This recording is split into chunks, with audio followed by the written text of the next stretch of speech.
Hey guys, what's up and welcome to today's video. Today I just wanted to film a video kind of just about what 2017 taught me. Just some lessons that I learned during 2017 and things that I just want to not do in 2018.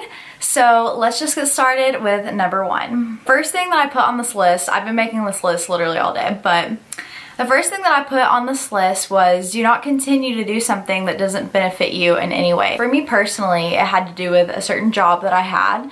I'm not going to mention any names or anything, but I had a job that I absolutely loved, and then certain people that were at this job just kind of like ruined it for me.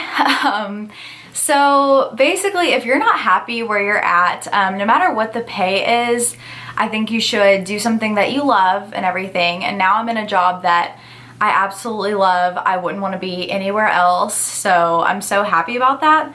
But this job, it was like people took advantage of me and how, like, not in like a sexual way or anything, but I was like really nice to everybody. So anytime something was wrong, they would point their fingers at me. Like if there was a speck of dirt on the ground, they would be like, why would you not clean that up? Like, I can't believe you, whatever. But there's so many other people that were working with me. So it's just like every time something happened, everyone was pointing their fingers at me. So it just didn't benefit me anymore. Like, I absolutely loved the job, but then it was just certain people that were there that it just completely ruined it for me. If you feel like you're being treated wrong or you're just in a situation where you're not being benefited at all, like personally, then just get out of that situation. I mean, this is the same for friendships, relationships, anything like that. Like if you're not being benefited and you're doing all of the work, you need to get out of that. So, all right, the second one is something that I have always struggled with. Even when I was a kid, I struggled with this, but I need to save my money in every way possible. So in 2017, I was just recently looking at my bank account and I was trying to see what I was spending all my money on, because I would get paid one day and the next day it would drop so much. And I'm like, I swear I didn't do anything. Like, where did that money go? I would look at my bank account and I realized that all of my money literally just went to food. Like, I know everyone can relate to this, but all of my money went to food. So basically what I've been doing is just making peanut butter and jelly sandwiches, eating ramen, like, you know, cooking, buying something from Walmart and cooking it at home, you know, whatever it takes just to, you know, save money. And I think that's the same for everybody. Like, I feel like everyone goes out to eat all the time. Everyone goes out with their friends. Whatever it is that you're spending money on, try to see if there's ways that you could, you know, not do it as much. Like, an example for me was for my birthday, I used to always want a handbag. Like, I'm obsessed with Kate Spade, so I would always want a handbag. So this year for my birthday, I'm just asking for money, because the older I get, the more I'm like, I don't need like materialistic things. So whatever it is in your life that you think that you're spending too much money on, just try to find ways to make it easier on yourself. I mean, of course, like restaurant food and fast food like always tastes better like in the moment and everything, but it's just so much money. Like, I work in a mall and they have like this pretzel shop and I love their pretzels, don't get me wrong, but it's like $5 for like a pretzel that's just cut up into pieces. I'm just like, that's insane. Like, I could buy like 8 Campbell's chicken noodle soup with that. I would have food for 8 days. You know what I mean? Like, just think of things like that in the new year you don't have to spend your money on. So I just wanted to share that pro tip. All right, so number 3, this is a really big one. I kind of started doing this the very end of 2016, but it's something that I would like to do in 2018 as well. End of 2016, I had a friend who is a personal trainer at a gym. Shout out to you, Gage and Kyle. And I had worked out like at the school gym or at Planet Fitness and things like that, but I'd never like had a personal trainer or anything. And I kind of thought, I was like, oh, that's so extra, like that's so much money, like I don't need to do that, like I can just do it myself. But we all tell ourselves that. We're always like, you know what, I can do it myself, you know, a few push-ups here, a few pull-ups there. But that's literally it. You just do like 5 push-ups and you're like, all right, I'm good. That's fine. I'm leaving the gym. Peace out. Gage and Kyle forced me into the gym, and it made a world of a difference. And I'm not saying go get a personal trainer, that's the only way you're gonna reach your goal. But I'm saying if you don't have consistency, if you don't have motivation to do it yourself, it's okay to get help. And that's with anything in life. Like if you want to do something for yourself, but you literally just can't bring yourself to do it, ask for help. Like that's why people are in this world for us. So yeah, I just basically got into working out and I started going to the gym. I only went 2 days a week and I saw the biggest difference because I would be at the gym for like an hour, hour and a half, and just someone telling me what to do just like made it so much better. And then they also had like meal plans and things like that. But I just started noticing a big difference, and this kind of ties into the last point, how I would always go eat fast food. Like when I would walk up my stairs in my own apartment, I would be so out of breath. Like not even that many stairs, it's like 10. But I would be so out of breath, and I guess it's just because obviously fast food isn't like good for you or anything, but it's just crazy the difference that it makes when you're actually working out, actually drinking water, cutting certain things out of your life. Just living a healthy lifestyle is so incredibly good for you, and it's very, very hard at first, but it's just one of those things that you have to be consistent about. You have to keep going. Unfortunately, due to certain reasons, I had to stop going to the gym, but I'm planning on starting back really, really soon. So yeah, just take care of yourself, take care of your body. Just health is so incredibly important. Everything that goes in your body needs to benefit you in some way, so I just think that's super important. So number 4, I feel like is going to hit a lot of people hard.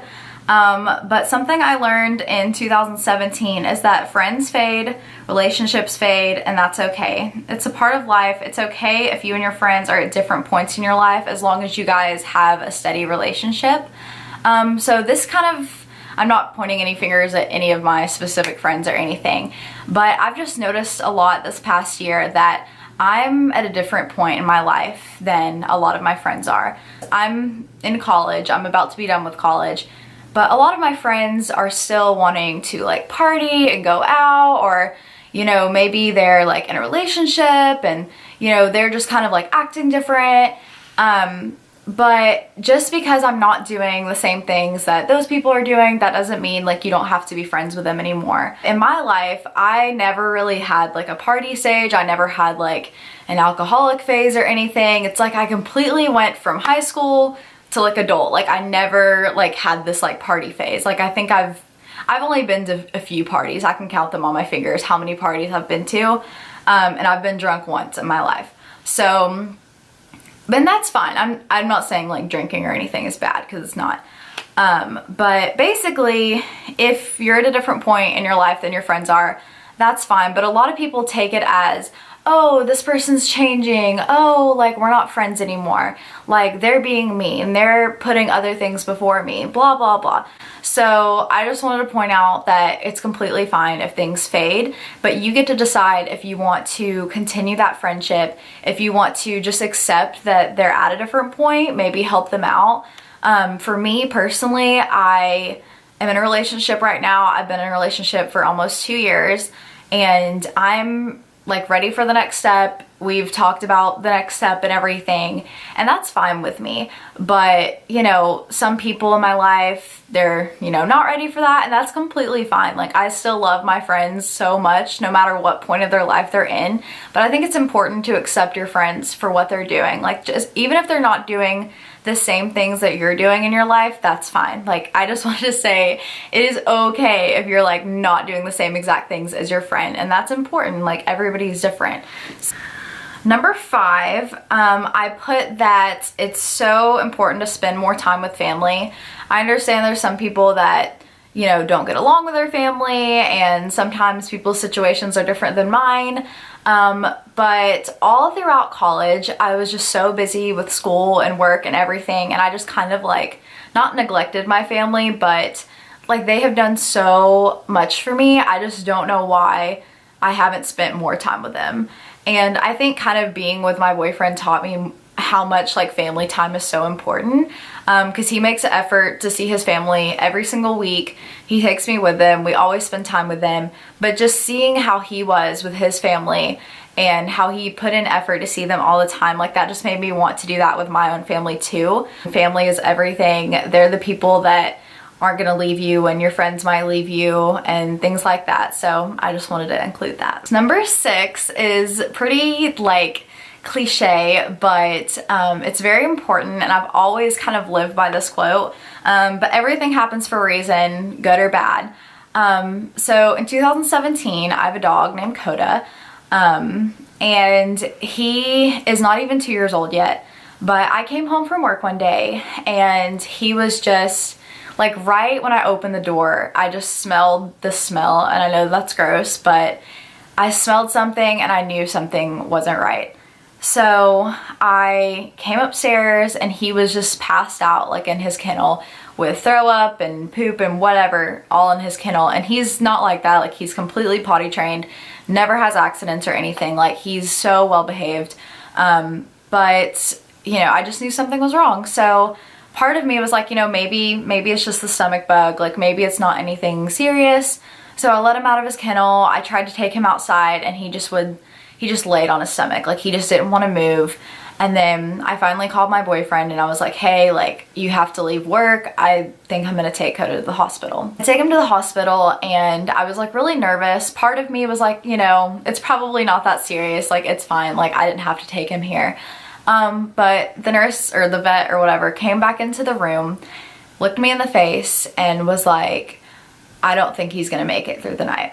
So that just hit me so incredibly hard. It makes me so upset just to think about that. The fact that I almost lost him, just, it gives me chills right now, because he's like my best friend. I know that's crazy, but he's my dog, but he's my best friend. So, you know, it just broke my heart to hear her say that. I just started bawling my eyes out, like, obviously. And so I bawled my eyes out. Then, you know, we get to where we're about to leave the hospital, but he had to stay there for a few nights. They told us that he had some disease called HGE, where a dog can almost die from like just shock from losing so much blood and everything, because there was like blood in his poop and stuff. So he stayed there for a few nights, and Hunter and I had to pay $1,500 like on the spot to take him to the hospital.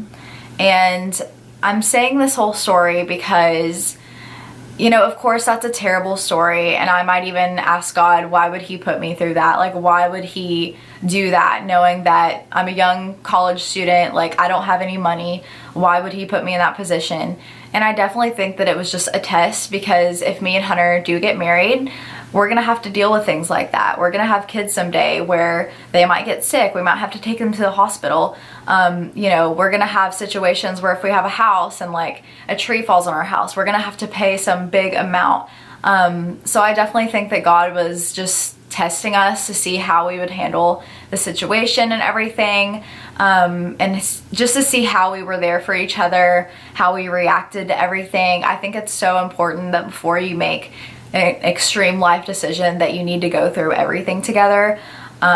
So yeah, I just think that even though that's a super sad story and everything, I definitely think it happened for a reason, and that you know, Coda's fine now, he's great, but I think God just wanted to see how we would react during that situation.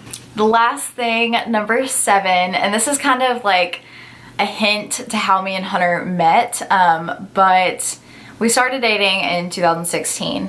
But basically, I have like this sign that was on my old apartment. Like, it was like a little sign that I got from TJ Maxx, and Hunter messaged me one day on Instagram, and I'm not someone that's just gonna reply to anybody on Instagram. Like if you just say hey, like, I'm just like, what am I supposed to do with like hey? Like, hey what, you know? So anyways, so for some reason I was like, what is the worst that can happen with me replying to this guy, whatever? And I knew of him, so that was fine. But anyways, on the sign that was on my wall, it said, when you stop chasing the wrong things, you give the right things a chance to catch up to you. So the reason that's important is because at this particular time in my life, I was kind of talking to somebody who, you know, kind of just wanted me for one thing. He wouldn't put in that much effort. Like, he would text me sweet things and all that, but he would never publicly like tell anybody about me. He would, you know, kind of keep me a secret, only would want me to hang out with him alone. Like, we couldn't hang out with his friends or anything like that. And so, you know, I really cared for this guy. But right when Hunter messaged me and I looked up at that sign, I just felt like there was a reason for me looking at that sign when it happened. So I was like, you know, I'm gonna reply to this guy, whatever. So I meet him at a restaurant. I think it's a local restaurant, so I'm not gonna say the name of it. But I met him at this restaurant, and so me and Hunter had our first date, and I was like, oh my gosh, he doesn't like me. Like, he's not talking to me, like he's kind of shy, whatever, he doesn't like me.